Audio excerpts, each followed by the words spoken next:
لا إله إلا الله لا إله إلا الله لا إله إلا الله لا اعوذ باللہ من الشیطان الرجیم بسم اللہ الرحمن الرحیم۔ کروڑوں درود اور سلام آپ صلی اللہ علیہ وآلہ وسلم اور آپ صلی اللہ علیہ وآلہ وسلم کی آل پر۔ السلام علیکم ورحمۃ اللہ وبرکاتہ۔ میں مقبول احمد مقبول نظر چینل کے ساتھ آج ہم بات کریں گے خان صاحب کی ان باتوں کے بارے میں جو اکثر و بیشتر وہ کہتے آئے ہیں کہ تحریک انصاف کی اولین ترجیحات میں شامل ہے کہ نچلے طبقے کو اوپر لے کے آنا۔ نچلے طبقے کو اوپر لے کے آنا کیسے لے کے آنا ہے، مگر خان صاحب کو یہ بالکل معلوم نہیں کہ کیسے لے کے آنا ہے، مگر جو حالات چل رہے ہیں اس سے ایسا لگتا ہے کہ نچلے طبقے کو اوپر نہیں لانا بلکہ اوپر اٹھانے والی بات ہے، یعنی دنیا سے اٹھانا۔ اگر مہنگائی کے بارے میں بات کی جائے تو کہتے ہیں ہم نے یہ فورس بنا دی، ہم نے وہ فورس بنا دی، ہم مہنگائی کو کنٹرول کرنا ہے، مگر مہنگائی کسی صورت کنٹرول نہیں ہو پا رہی۔ اگر معیشت کی بات کریں تو کہتے ہیں کہ معیشت دن بدن بہتر ہوتی جا رہی ہے۔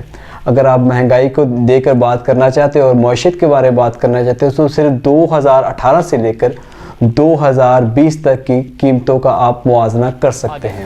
یعنی ٹوٹل مہنگائی میں کوئی ایک مہینہ ایسا نہیں ہے جس میں پاکستان میں مہنگائی خطے کے ممالک سے کم رہی ہو، پھر بھی حکومت مہنگائی کا الزام دنیا بھر میں قیمتوں میں اضافے کو دے رہی ہے۔ میں زیادہ چیزوں کے بارے میں بات نہیں کروں گا، جو بیسک ضرورتیں ہیں انسان کی، جس میں آٹا، گھی اور چینی۔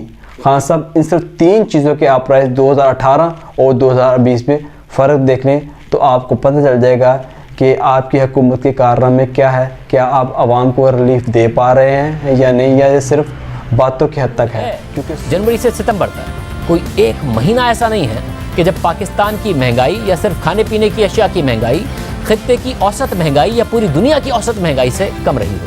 پاکستان ہر لحاظ سے مہنگائی کے میدان میں آگے رہا، خاص طور پر کھانے پینے کی اشیاء کی قیمتوں میں، جس کا براہ راست اثر غریب گھرانوں پر زیادہ پڑتا ہے۔ اور جو آپ کے وزیر مشیر جو بھی کچے چٹھے جو بھی آپ نے شامل کیے ہوئے ہیں وہ آپ کو صبح کچھ اور بتاتے ہیں، رات کو کچھ اور بتاتے ہیں اور ہر طرف اوکے کی آواز دیتے ہیں۔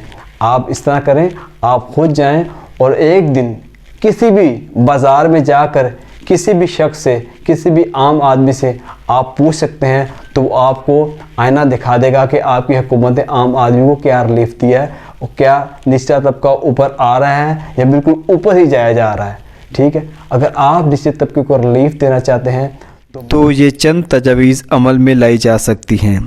چھوٹے کاروباری طبقہ کو بجلی، پانی، گیس میں ریلیف دیا جائے۔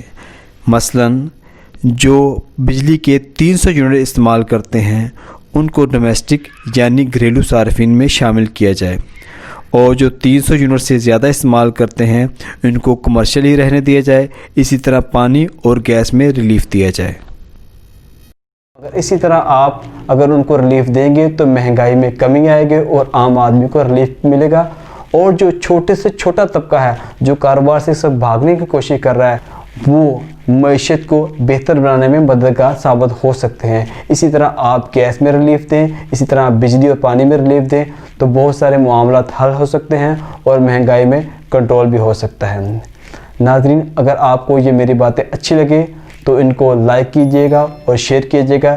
ہو سکتا ہے کہ میری یہ چھوٹی سی بات حکومتی ایوانوں تک پہنچ جائے اور عام آدمی کو ریلیف مل جائے۔ جزاک اللہ خیرہ۔ السلام علیکم ورحمۃ اللہ وبرکاتہ۔